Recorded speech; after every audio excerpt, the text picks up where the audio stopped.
Swami, first of all, thank you. Thank you for coming for this session. Yes, of course. So this would be called Satsang. Yes. And Q&As regarding your meditation practices. Very good. And any other general questions. Well, thank you for being here. The first question I have is just who are you and what do they refer to you as? See, in the spiritual life, we have this title as Swami. So before my spiritual life, I was working as an investment banker in London. And that is when I realized that life is more about the inner quest, not just the outer quest. You know, as an investment banker, you have this ability to see where you can get the maximum returns for your investment. So if you translate that into the inner world, it's like where you should put your efforts and your time to get the maximum possibilities for a human life. And that is when the whole effort was directed in the spiritual field. Because it's too easy to get money and build your houses and have lots of dollars in your bank accounts, but at the end of the day, it doesn't give you fulfillment. What gives you fulfillment is the inner quest.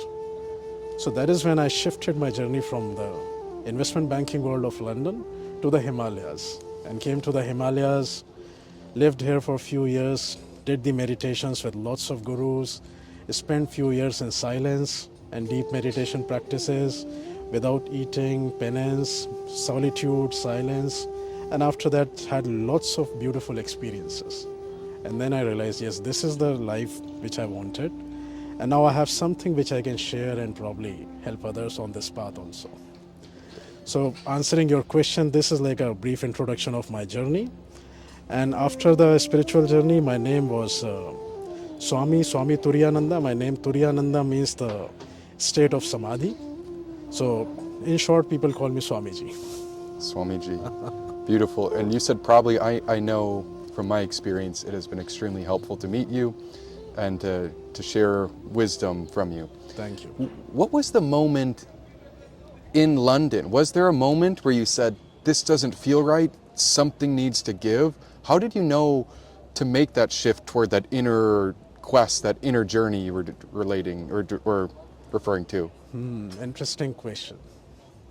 See, actually, when I was a young kid, even in those days when I used to do the meditation practices, I kind of had this intuition that the mission of my life is not the regular routine material world or the marriage and the work life. It's something different. So with that understanding, I entered into the work life and chose investment banking for this purpose, that this is the career which can be the shortest path for me to retire. Because this is like you can quickly get some financial security, money and everything done. And then you don't have to bother too much about paying your bills or anything like that. So with that understanding, I entered into investment banking. And with the grace of God, I had planned that I have to work maybe 10 or 15 years, but I was able to quit it within 5 years.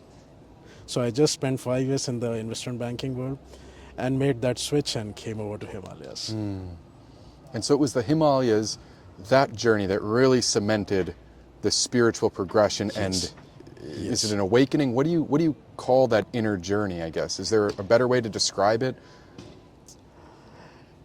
There are words like awakening and enlightenment, but all these words are very loaded. So I can use a much simpler term. It's something like raising your consciousness to its peak potential. How do you do that? Peak potential. To its peak potential. Yeah. It brings also the concept of Koshas into the picture. See, because when we understand who am I, normally we feel we are this body, then we also think we have a mind and we enjoy things. So if we have some kind of luxury, we are happy, we feel nice. So that's about like identity which we feel. But if you look deeper and deeper, this answer has been given in Upanishads that there are 5 layers of your identity, Koshas. You have this physical body, which is the Annamaya Kosha. Then you have the second layer, which is the breathing body, the Pranamaya Kosha. That is where all your desires and happiness and luxury, all those things come. And then there is a third layer of body, which is the Manomaya Kosha, the mind. In today's world, the mind is your whole identity because there's so much of input and ideas and ideologies, political, materialistic, socialist, all these things which make up you. And it's so loaded, we tend to lose the fourth and the fifth layers, which is the deeper layer. Fourth layer is the Vijnanamaya Kosha, which is a deeper essence of awareness. It's the bridge between your mind and something higher, which is five. Five is what we call as Anandamaya Kosha, or just pure consciousness. So if you really have to build your consciousness to its peak potential, what needs to be done is tap into five and start relating more and more from five. So when you think, who am I? You don't think of you as your body and mind. You think of yourself as the consciousness, which is using the awareness to direct the mind and act upon. You see the shift? It's an interesting shift. Because right now what we are doing is we are using the body and telling the mind that this is what I like, and then the mind is telling the body again, okay, this is how you should do. So it's a play between 1, 2 and 3. So 1 and 3, 3 and 1, 1 and 3 and back and forth.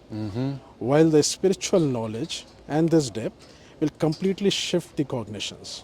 Now you are relating with 5, which is the consciousness. So from the consciousness, you are becoming aware of your 1, 2 and 3, which is the mind and the body, and precisely telling the mind that this is the right thing for your consciousness. This is not the right thing. The feel good thing may not be the right one. Even if you have to go through a little stress or little pain, this is the thing which is good for long term. So go for this. So you will always have the right answers. So that is what I mean by raising the consciousness to its peak potential. Moving from the mechanism of working from 1, 2 and 3 to working from 5 and using 3 and 1 as just a tool.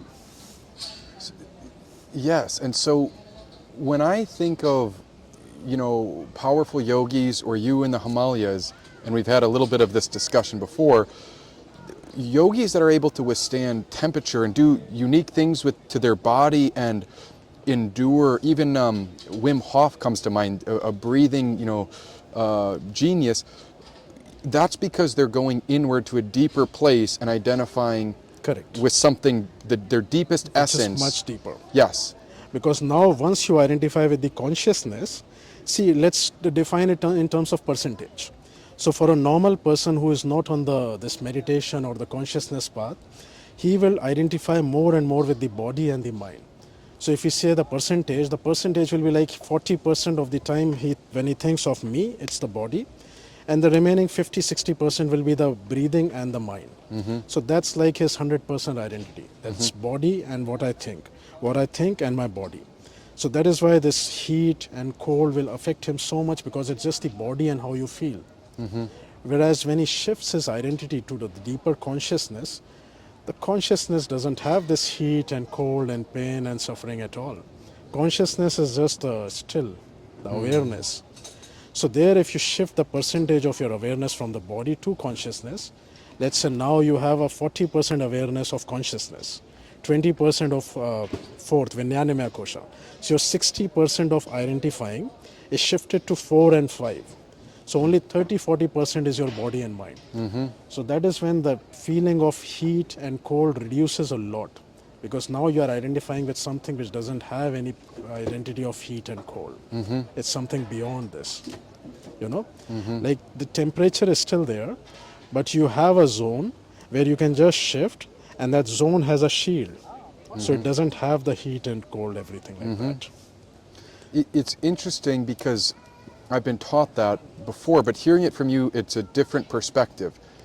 And something that comes to mind is when I look at our world, I would imagine humanity has come from a place where we were probably very much grounded in one. Immediate survival, necessity of food, survival, keeping the physical body alive. Yes. And as we evolve, you can see how powerful the mind becomes, because we can create great buildings, amazing phones, technological advances. So it sure seems like we're actually on a track, whether we like it or not, going inward. Going inwards. But it's actually, I wonder if most of the world isn't even aware, but that's the next kosha, right? That's the next kosha, that's true. So I guess with everything happening in the world, it does seem kind of intense. Could this actually be seen as we are on a journey toward deeper awareness and spiritual insight, because that's the nature of our evolution? Or how do you make sense of this world? That's exactly correct, because the nature of evolution, see, I will tell two things. if you are on planet Earth and if you are in the human species, the only possibility and the only job which is given for the planet Earth and human species is to evolve your consciousness to its peak potential. So that is moving from 1 to 2 to 3 to 4 to 5, which we have defined in the Pancha Koshas. 1 is the Annamaya body, the physical body. 3 is the mental body. And 5 is the spiritual body, the Anandamaya Kosha. So the highest job which has been assigned if you are in the human species is to move from 1 to 5. So you are absolutely correct that whether we know it or not, the cosmic flow is pushing you towards that. Once we were in the Stone Age, we were only bothered about keeping your one alive because your body needs food. You have to survive that harsh climate. So you have to build like a cave or a shelter. You have to hunt for food. So it's all about one, because that is the time you're evolving. Once your basic needs are fulfilled, then you evolve to the level of 2 and 3, the mind. So the mind is thinking, okay, what next? So then you create nice buildings and electricity and technology and make it very comfortable for human life and the modes of transport and all these things. And from here, the people who evolve to this level of the peak intellectual capability, they have the next question, what next? That is when you realize that, okay, now there is something inner. Is this what happened with your London adventure? The peak of the mind, you know what I mean? It did happen. It has to happen, because once you reach the peak potential of mind, you will be saturated, and you will have that question that, okay, I have kind of had the maximum intellectual capabilities and potential. What next? Now it doesn't give me the satisfaction. So what is the next thing? And that is when you realize that now the next thing is inside. The outer world, 1, 2, and 3 is already saturated. You have done what you need to do. You have the best of physical, material comforts. You have the best of mental stimulations in terms of technology and now AI and all those things. So what is the next? And that is the 4 and 5. So then you start working towards 4, and slowly, when you center more and more and more, then the 5 happens. It's very interesting because even though the world may be going this way, there's obviously some turbulence, but something that comes to question is we have a choice in the matter, correct? Yes. Do we have free will? Like, we can resist this inner journey if we want. The world could, and maybe the world is. Can you speak to that at all? It's a very interesting question. The concept of free will, we do have free will. But if you see the larger picture, our free will is also in the skeleton of the larger picture of the cosmos. See, we try to think that we are supreme and we can do everything. But if you really think of the cosmos, who are we? We are nobody, right? Like in the whole Milky Way, in the whole galaxy, Milky Way is just a small galaxy in the whole universe. And in that small galaxy, our solar system is just one small tiny corner. In that solar system, planet Earth is just a dot. And in planet Earth also, you have 7.5 billion human beings. Out of those 7.5 billion human beings, we are just one. So do we really have so much free will to change the world and the cosmos and the universe? Not really. So we have a free will, but it's under the cosmic destined skeleton. See, there is a cosmic law which governs everything. So your free will is there, which can decide the actions you take, but ultimately the path which is there, it's already the cosmic path. Like you have not taken a decision where you want to be born in US or you want to be born in Asia or you want to be born in Africa. The cosmos has decided for you. We appear. You just appear. In a body, we're given a body You are and given start. a body. You did not even take the decision whether you want to be a male or a female. It was given to you. You did not decide whether you want to be born with rich parents or poor parents, or you want to get like a highly educated background or like a poor background. All those things are given to you. So come to think of it, your free will starts after cosmos has already decided 90% of the things. So it's just the remaining 10% where you have the free will. So you do have free will, but that's a limited 10%, which because of our tunnel vision, we think is the big thing. We think, all right, our life is like in our hands, we can do everything. But the cosmos has already decided everything, the background and everything. So now once you are given the human body on planet Earth, and the seeking. You have the seeking. That is why you are here and asking these questions. So that means Cosmos has given you the potential to go from 1 to 3 to 5.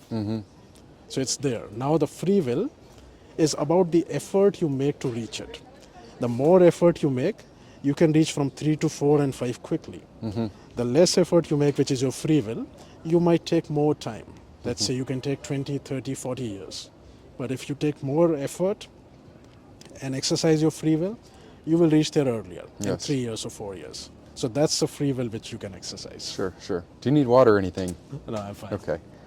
With this journey sounds rather simple when you say it. 1, 2, 3, 4, go from, we're using the body, we're using the vehicle, the breath, the vehicle, the mind, awareness to find our spiritual insight. Is it a very linear path? I mean, there's many religions, there's so many thoughts. It sure sounds like could be endless possibilities on how we do this. There are endless possibilities, you're right. There are endless possibilities, and the key component which decides how your path is going to be is your intensity. That's the key Intensity. word. Intensity is the key word. Because for everybody, there is an autopilot mode, which is like the destined, the free will part, where you go slowly, even if you want or not, you'll be pushed slowly by the cosmos and your life. That is autopilot. And then there is a path where you exercise your free will, make an effort, and move faster. Like how you take a flight. There is an autopilot. Even if the pilot sleeps, the flight is going to land in New York. But if the pilot is aware and he wants to do a few things, he can make certain maneuvers, he can land somewhere else, he can do other things, and then ultimately he comes to New York. So same thing here. It's the intensity and the effort which makes the whole difference. If you have really, really high intensity, your path doesn't need to be linear, it can be exponential. You can straight away from 1 jump into 5. That is where we have the 4 yogas in the Sanatana, in the Hindu spiritual way of life. We have the 4 yogas. We call it the Jnana Yoga, the path of knowledge. Okay. The Karma Yoga, path of action. The Raja Yoga, which is path of meditation. And Bhakti Yoga, which is path of devotion. So any of these 4, if you follow with real intensity, you can jump straight from 1 to 5 or 2 to 5 or 3 to 5. So the intensity decides how your path is going to be. If you have average intensity, you'll move linear. You'll move to 3, then you'll develop a maturity and understanding. Then you'll have certain intuition. You'll move to 4, your awareness will increase, and then slowly you will tap into 5. But you have real intensity. Straight from 1, you will have that kind of intensity. No, my only priority is this. Like it's this fire is there. See, this fire is in the logs and it's keeping us nicely warm. So we are sitting nicely and we don't bother about this. But if the same fire is burning your house, will you be sitting here quietly? No, you'll be running and using the water and whatever help you can get to just extinguish it. That's the intensity I'm talking about. So if the fire is here on these logs, we don't need to have intensity. We are quietly sitting because we are enjoying it. There is no certain requirement or anything. But if the same fire is on the house, you need to have that intensity. It's the same thing. So if you have that priority, my priority is that realization. I have to realize what is the ultimate.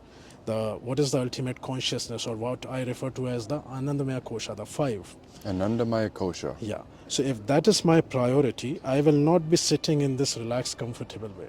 I'll be sitting and doing 10 hours of meditation, 15 hours of meditation, and whatever it takes to get there as soon as possible. Then your path becomes exponential. It will not be like in one day you have 1% progress, in 1 month you have 10% progress. No, it will be like suddenly in one night you will have that enlightenment. That's the intensity I'm talking about.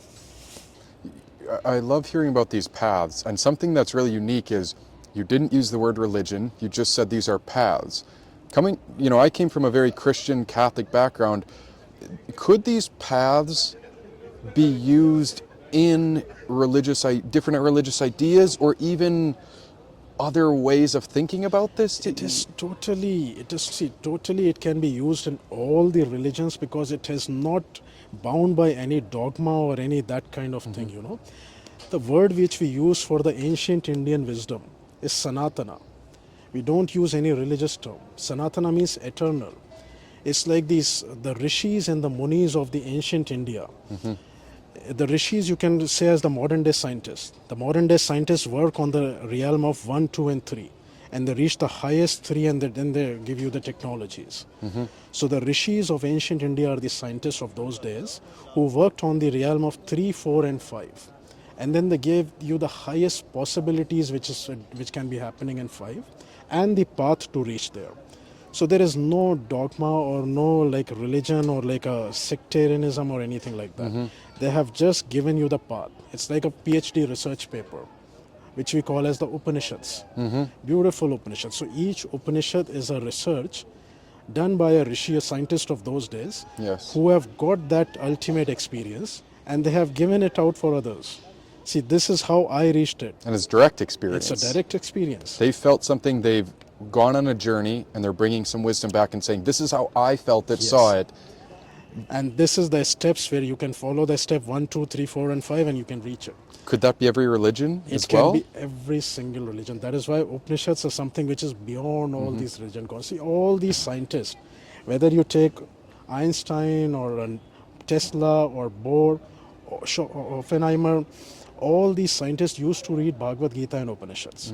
And if you read their words, they say beyond all these walls and concepts of religion and science, something which answers our deepermost questions are Upanishads. Most of them say that we read Upanishads and then we find the higher answers. So Upanishads really break down all the walls and barriers. And that is why we have this term Sanatan. We don't have this term Indian or Hindu or anything like that. Sanatan, eternal. Eternal is a very like a barrier-free term. Eternal wisdom, which these rishis or scientists had, and they just wrote it down and shared with the whole world. Yes. And in the ancient days, there were not all these religions. See, the religions have come in last 2,000 years. If you really look into the human history, it's a million-year-old history. And Indian history is actually recorded history is more than 5,000 years. So if you talk to the Indians, this 2,000 years is like yesterday. In terms of how Earth has been around for millions or billions of years. 4.5 billion years. So it's the snap of a... So it's just a snap of a finger. Yep. It's just 2,000 years is just yesterday. So all these things which we think of as a different religion just happened yesterday. Before that, all the cosmic principles which we are following and which we have recorded and the knowledge, those are eternal. The Sanatan principles, those are all there. I've heard of Sanatana, and I forget if it was from the Ramayana, excuse me for not knowing. It was maybe a verse about Savitar, some Vedic great being, and I believe it was stated Sanatana Dharma could be thought of as having such a pure mind that you are free from deception of negative thinking, negative action.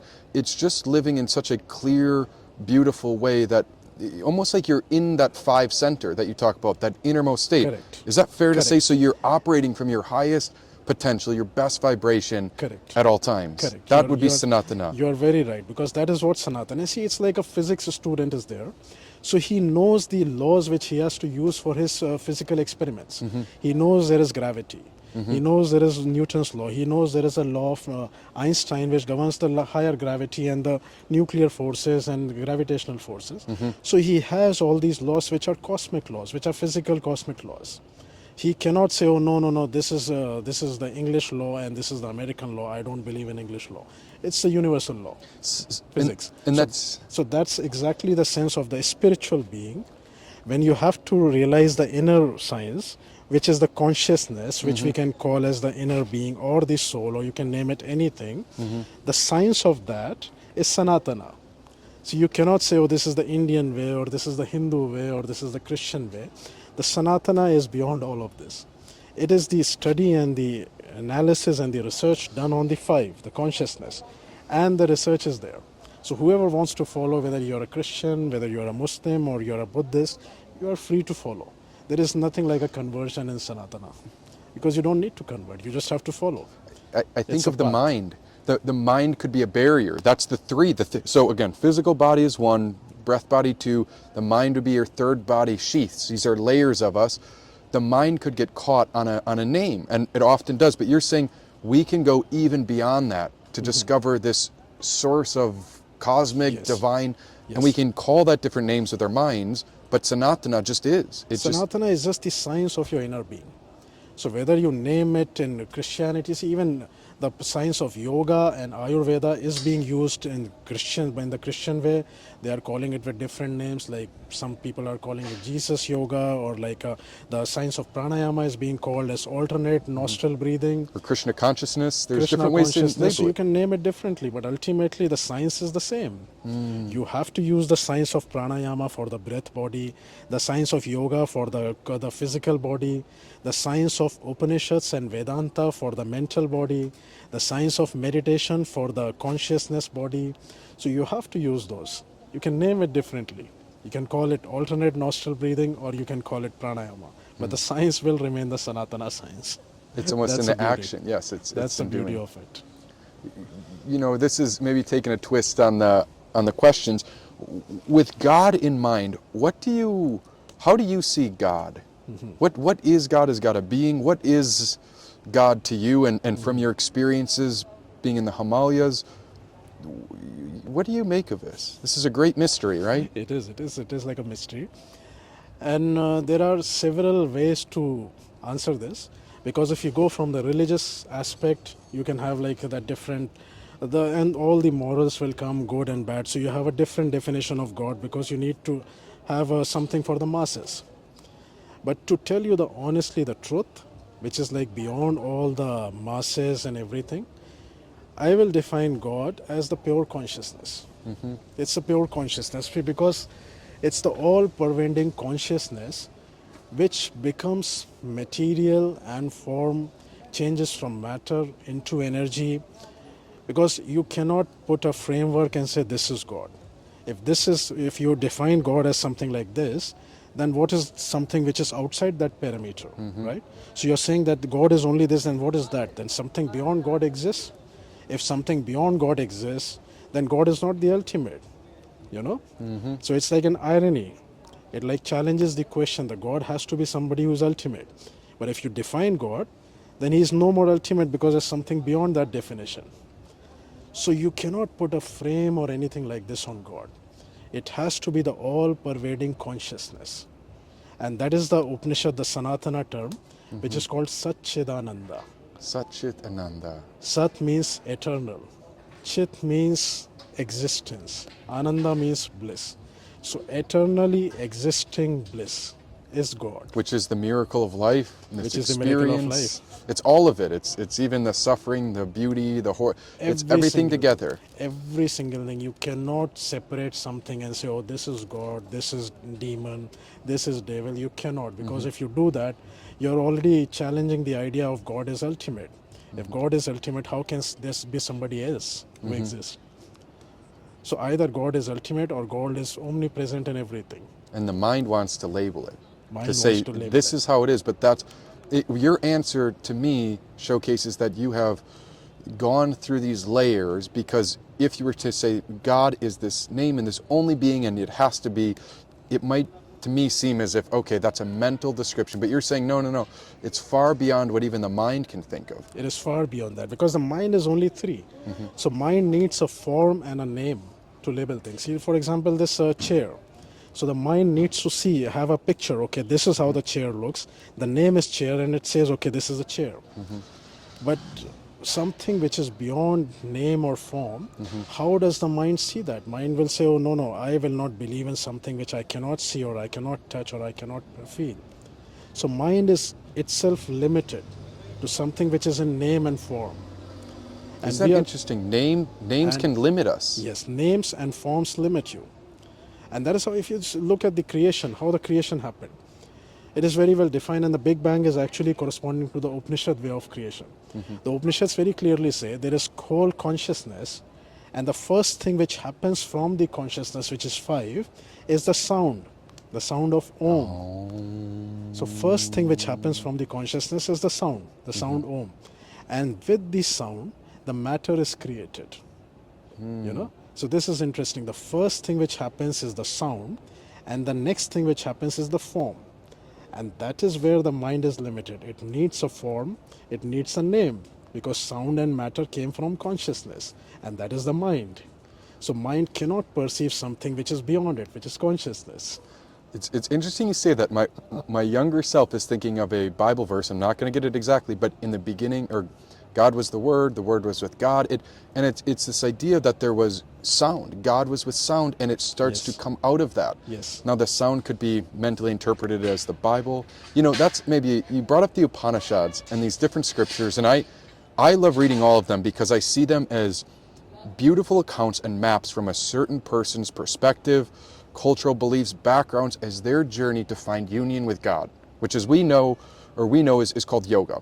But when it comes to these books, silly question, if you had one book, only one book that you could take with you for the rest of your journey in this world, what book would you hold and take with you? Very tough question, because there's so much beauty in the Upanishads. But for the ease of comfort and logistics, because Upanishads is like a vast ocean, and there's such beautiful Upanishadic treaties and knowledge sources which is really interesting, and you love it. But your question says that one book which you can carry with you. Or two.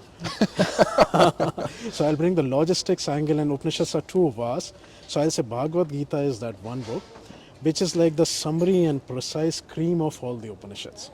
Bhagavad Gita is beautifully it's like the cream of all Upanishads, presented in just 700 verses. In short, so if somebody has to read one book and understand the highest truths in the Upanishads, that will be one book, will be Bhagavad Gita. Keep going. I have another really good question, but go ahead. This one book will give you the introduction to all the important concepts which you need for the inner science, like the 4 parts of your knowledge, 4 parts of yoga, the Jnana Yoga, Dhyana Yoga, Karma Yoga, and the Raj Yoga, and the 4 states of consciousness with the Jagrat, Swapna, Sushupti, Turiya, and the Pancha Koshas, the 5 Koshas. So these are some of the key components which I would like somebody who is on this path to know.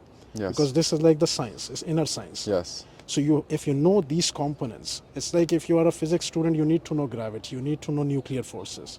So if you are an inner science student, you need to know Panchakoshas, you need to know the 7 chakras, you need to know the 4 states of consciousness. Sure. So if you know all these things, you can beautifully progress on the path.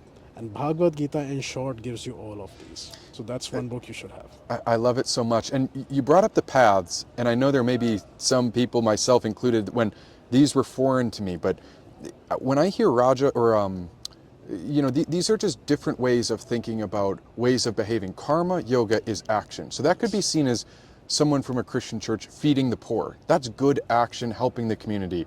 Another one would be just saying prayers on a rosary or a mala, right? These are different paths to help yourself connect with that divine source. So that's why I love it, because these names may be very yogic, but they transcend just yoga. It reaches everyone. It reaches everyone, because I like how we discussed earlier in the discussion, that this is the science of inner science. How you want to reach your consciousness. All the tools and the paths and the knowledge is given to you.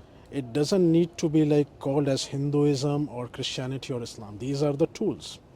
Like gravity is a tool if you want to understand physics. You don't have to say, oh no, this is not my path because I belong to Africa, so I will have to go and listen to African scientific knowledge only. So all these tools are given. You just have to pick up which one resonates with you and follow it. You try some of them, and if the path of action resonates with you, go for that. If the path of meditation resonates with you, go for that. So these are the tools. The maximum, the more tools you have, the more capability, the potential you have to reach higher and higher. The Gita, I love the Gita, and I travel with the Gita. Reagan and I. Wow. So it's a small Gita, and here's a funny thing. Tomorrow or the next day, I forget exactly, is Christmas. It's coming up December 25th. I travel with the Gita, and I opened it up today, and I've been reading it through the trip. Inside the cover, someone wrote, I don't know where I got this Gita, thrift store, it says, Merry Christmas. How do you make sense of occurrences that are beyond this world like that? Like, I pick up the book, I've had the book, I've read the book, but why did I flip open to the page that's the blank page, between the cover and the editor's, production or publication notes? Somebody wrote Merry Christmas, and I discovered that a day or two before Christmas. Are these miracles or God instances, or who's doing this? Do you know what I mean? I know. See, life is a miracle. Life is a miracle. A miracle. Life is a miracle. Every day your existence and your whatever experiences are happening are miracles. Only thing is, most of us are not open to it because we are too busy in our day-to-day life of work, eat, sleep, work, eat, sleep cycle. So we don't notice something which is happening outside it. And those sound like the first couple koshas, the first couple layers. The Yes, body, the first 1, 2, mind. and 3. You're stuck there a little bit, or could be. There. But once you are on the spiritual path, you're open to it. So you start noticing these miracles. And also the second part, once you start noticing it, the consciousness, the higher source will shower more grace on you and give you more of these miracles to guide you and inspire you further on the path. So it's both ways. From your side, you're noticing and being aware. And from the higher side, the grace is happening more and more frequently in your life to tell you are on the right path. Son, you are on the right path. Be inspired. Move further. Move further. So it's the consciousness is taking care of you, that you're doing great. Move further. So this path there is a beautiful maybe grace that's leading us through it, but I can't deny that there is hardship, there is suffering. How do you find peace or even happiness, and how do you make sense of the suffering? See, ultimately when you mature, your cognitions mature, you realize the idea of that joy and suffering is too basic, In the higher picture, in the larger picture of the world and larger picture, the higher picture of higher frequency, there is no such thing as joy or suffering. There is nothing like joy, there is nothing like suffering. Okay. Like the waves in an ocean. The waves are moving, there are alternating waves. The waves go up, the waves come down. The waves go up, the waves come down. So if that wave has something like an ego identity, when it goes up, it will say, oh, I am joyful, I am blissful. When it comes down, it will say, I am suffering, I am in depression. But there's no such thing. It's just a part of the ocean. There is no joy or suffering, because you can see the higher picture. It's still in the ocean. It's just alternate waves, up and down, up and down, up and down, up and down. So in the higher picture, there is nothing like joy. There is nothing like suffering. It's just alternate waves going up and down, up and down, up and down. It's just the cycle. It's just the cycle of life. That's all. You have to go through it, that's all. With the awareness, the idea of joy and suffering will disappear and it will just become happening. So instead of labeling it as joy or suffering, you can just say happening. So it's just happening, happening, happening. You will not have this suffering word. You will not label it. It's just happening. Life is happening.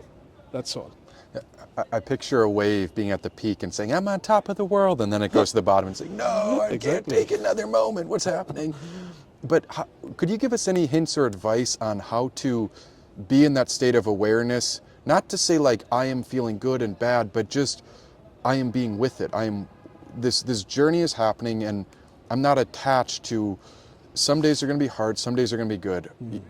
There are people in my family struggling, there are other people succeeding. How do I get with it to be aware that it's all unfolding, even maybe bringing it back to this eternal cosmic Sanatana idea that something is far bigger than us. Does that make sense? It makes sense. It makes sense.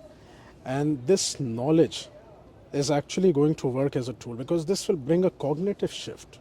See, once you have this knowledge of the Pancha Koshas, then whenever you go through these low moods which you're talking about, that some days I'm feeling suffering, so how do I picture myself back and remove myself from that suffering feeling? This knowledge and cognition of Pancha Koshas will give you that. It is like your base you can always come back to. And Pancha Kosha, is that the centermost kosha? Centermost kosha. So when you have these days when you're feeling low, always come back to the Pancha Koshas and look at this. See, why I'm feeling low? Is it my body which is hurting? Okay, then it's the one. It's the Annamaya kosha which is hurting. So let me think from the deeper koshas, the 5 and 4. So Annamaya kosha is very little. It's not my whole thing. And then you will see the whole awareness will shift the body pain or suffering also. Then again, you have to, if it's not the body, you think, where am I feeling low? Is it the mind which is feeling low? What is the reason why I'm feeling low? Because I failed in something at work or something like a relationship issue. So it's the mind and the body combination which is feeling hurt, which is making me low. So ultimately, what I'm feeling low is from 1 and 3. All right. So if I'm feeling low from 1 and 3, let me try to come to 4 and raise the 4 so that 1 and 3 becomes redundant. So again, that will make you push back to the level of 4, and this suffering and all will disappear. So this cognitive shift, it's just a cognitive shift because the whole thing is mind. The whole thing is mind. So if you have this knowledge of Panchakoshas, you analyze. Whenever you feel low, you analyze. Is it 1? Is it 2? Is it 3? Which one is causing that low mood? And then just address it accordingly and shift to 4 and 5. That's it. So what you're describing to me is it's profound, and I would label that as that's a spiritual seeker or a spiritual being, someone on a path, the path. How should a person who is on this journey, how should they live? Could you advise or just general guidance on what would be things to strive toward? And again, intensity matters, but any ideas on how, generally speaking, a spiritual person should live?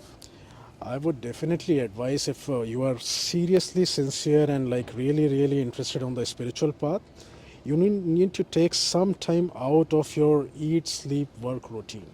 Because if you are in that routine and if you are just able to give like half an hour or 1 hour, the progress will not be much. And slowly, slowly you will then lose interest because nothing will come out of it. So one advice I'll really give to the sincere seekers is take at least a month. If possible, take 3 months or even 6 months if possible. Take at least a month of sabbatical and break from this routine of eat, sleep, work, eat, sleep, work, eat, sleep, work. And devote that 1 month completely for your spiritual pursuits. What pursuits you want to do, that you have to decide. Maybe try all the 4 paths of the yoga. The path of knowledge, the path of meditation, the path of action, the path of devotion. Yeah. Try all of them little. Sure. And 1 month, just make this spiritual enlightenment or the spiritual progress as your only priority. Then you will see a big breakthrough happening. And once you get this breakthrough and you return back to your eat, sleep, work cycle, believe me, you will never be the same again. Your whole cognition, your whole energy will have a great shift. The way you work, the way you respond will be totally different. People will ask you what happened to you. And then you will always make more and more progress. You will not lose the path. And once in a year or once in 2 years, keep taking these spiritual breaks, the spiritual sabbaticals, 15 days, 30 days, if possible 2 months, 3 months. Come to some deeply spiritual places like India, because the Himalayas and the Ganga, they give you the highest spiritual vibrations. So if you can find a spiritual place in your geography, something like a very proper, like a river which has high vibrations, or a forest which has high vibrations, or a mountain range which has high vibrations, you can go there. If possible, come to India, come to the Himalayas, spend some time by the Ganga, because there you definitely have very, very high spiritual vibrations. So if you do your 15 days or 30 days of practice in these vibrations, you will surely have a big breakthrough, and that will help you a lot. So this vibration, it's so interesting, because before I would call myself spiritual or even on a path, my body knew that I liked being in nature. Being in the ocean felt great. There were certain things that just resonated. And I think regardless of your religion or if you're spiritual or not, we can all come together and agree that nature is beautiful. And by being in sacred places, there's something to it. Cities are great, there are great adventures and theme parks and all kinds of fun things. But being in nature is sacred. Is that fair to say? It's sacred. And in an entire discussion which we have had, You see, I have not really talked at all about religion or any such thing, because what we are talking about is the inner science. And inner science includes the tools and the paths which are given by the Sanatana. Yeah. And one of those tools is also the nature, as you call it, as sacred. So the highest energy which the geography, the planet Earth has given, is to the mountains and the rivers and the forests. These three. And they're the oldest, by the way, And right? the oldest. And the They've been oldest. here for, yes. Millions and millions of years. Yes. So the nature has given those energies to these places, the mountains, the rivers, and the forests. So if you go to these three in any country, in any geography, you'll automatically feel a lift. Because your consciousness, even if you don't understand it by the three, the manomaya, the mental, you will feel it from the four. And Yes. it will make you raise. That is why in countries like Japan, now you have this nature walk therapies. Yes, If yes. people are under that depression and they are having medications, Sure. the doctors prescribe them that go for a walk in the nature, go for a walk in the woods. Yes. And if you go for a 1 hour walk every day for 1 week, you will raise your consciousness. Sure, sure, So they're sure. right. They're absolutely right. This is the way to heal people. And these three are the gifts: the mountains, the rivers, and the forests. So wherever you work, if you're not able to take time for like a 1 week separate vacation or go to a spiritual place, find the nearest mountain, nearest river, or nearest forest from your workplace, your home. Go there, spend the weekend there, and you will have that spiritual experience. I want to bring up something that you helped me with. It was profound. I would call it medicine. And the reason I'm referring to medicine is because I used to, and I still do, there's a relationship with the plant called cannabis that I have had this up and down relationship with, and I'm not even sure if I'm over my relationship with it. It's so intriguing. It is nature, but you said something that changed my perspective, and I needed to hear it, and it may have saved me 10 years or the rest of my life. What is the purpose of cannabis, and what does that do to our bodies, minds, and spirit when we think of the koshas, right? So these layers, our physical body, our breath, cannabis is usually inhaled. It does something to our breath and something to our mind. What is actually happening from your point of view? See, again, we can answer this question from many spiritual angles. I will answer it from Panchakoshas because now we have some understanding of Panchakoshas. So we are 5 koshas: the physical body, the breath body, the mental body, the Vinyanmaya, the feeling body, the intuitive, that is the 4th, intuitive body, and the 5th, which is the consciousness, the pure bliss, the pure consciousness. So 1, 2, 3, 4, and 5. So what this cannabis does is, when you take this, the second part of your body, the breath body, the pranamaya kosha, it goes through a process of hyperventilation. You know, A surge of energy. You're a getting a surge ton of of, energy. yep. So I'm just trying to use some terms to give you like a visual experience where you can get a visual picture of what is happening. So I'm using some loose terms here to give you a visual picture. So when the cannabis are used, the second body, the breath body, the pranamaya kosha, it gets a surge of energy, but that surge of energy is not organic. That is an important point. It's not organic. Your body and your 3 and 4 are not ready for that surge. So you suddenly get that huge surge of energy. A high. A very high, yeah, that's what we call it. It's like a high. And what happens is, like visualize it as like a body which has a huge surge of energy, and so it's like a vapor form. So the 2 suddenly becomes extra elongated, like it has a huge vapor form. And you have 3 and 4 here, and that huge surge and vapor form goes and touches the 4. It touches the 4. So what is happening, you have not actually reached, you have not made the journey to reach 4, but suddenly you have just got the experience of 4 momentarily, not permanently. And when you get that experience, the 4 is like high intuition and high that awareness and energy. You see things differently. You see Even things beyond the mind, you start to think differently. Your brain starts to feel like it's almost wired differently, right? Exactly, because that is like the awareness, that high awareness which is beyond the mind. So when you go beyond the mind in that moment, you feel, wow, this is like this, whatever you call it, superfood. It's or profound. It psychedelic, feels like it. It feels profound. It feels like this is the thing. This is giving me an experience which my eat, sleep, and routine, work routine never gives me. So that is when you are misled into believing this is something really helpful. But when we have this knowledge that this is not an organic experience, this is a momentary experience because your 2 has sudden surge and the vapor has just touched 4 and it doesn't remain. That is why it doesn't remain. So it comes back within a few hours or maybe a day or 2. And when it comes back, that is the dangerous part. When it comes back, it comes right crashing down and it hits your 1, which is the physical body. Because the 2, the vapor form and the energy which it has, the surge of energy which has gone, now it needs energy from the 1 to bring it back to stability. And that energy which it sucks from 1 makes you physically down as well. It hurts your liver, it hurts your pancreas, it hurts your many physical systems, and it hurts you really, and you don't believe it because you cannot see it immediately. Only you remember is that experience which you had. But what is happening after that, you don't really remember that. And so over a period of time, it really hurts your physical body.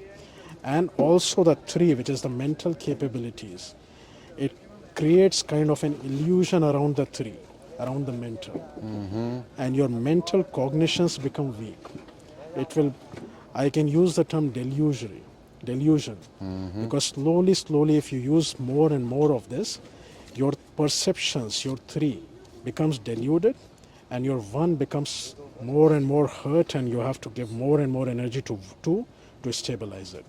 So what you're doing is, by using these psychedelic drugs or whatever you call it, you're getting that momentary 4 experience, but you're hurting your 1 and 3, and in the long term, you're actually damaging or losing a lot more than what you're gaining for that few seconds. So it's a balancing act that can be potentially just we're essentially looking for our equilibrium by going into a spiritual center, but by using cannabis, it's actually giving us maybe a little insight, but at a cost of a lot of disequilibrium. Very heavy cost. It's a little insight, momentary insight, not really a great insight, because for a few seconds when you have this insight, you cannot really get those profound truths. That needs an organic build up to 4. And you can really stay in that zone for a week, 10 days, 15 days, and dig deeper to the profound truths.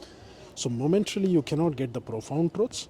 You get a picture which is beyond mind, beyond body, but not really very helpful. And the cost which you pay for this experience is too high. So I will recommend any spiritual seeker, please do not try this.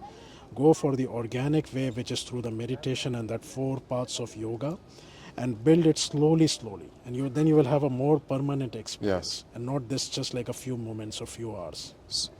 So I feel a little rain. I see the smoke too. I guess I just want to, maybe finish with this. This is a beautiful way to think about your experiences by going into the Himalayas, was to go inward, to find that center, to be a journeyer through your teachers, which comes from a long line of teachers who all were passing this flame of awareness, but you were able to discover these truths and to see this. And by using, practical ways of meditation, of yoga, of even taming or training the mind, you have real experiences that are leading others now. Is that correct? That's correct. Okay. That's correct.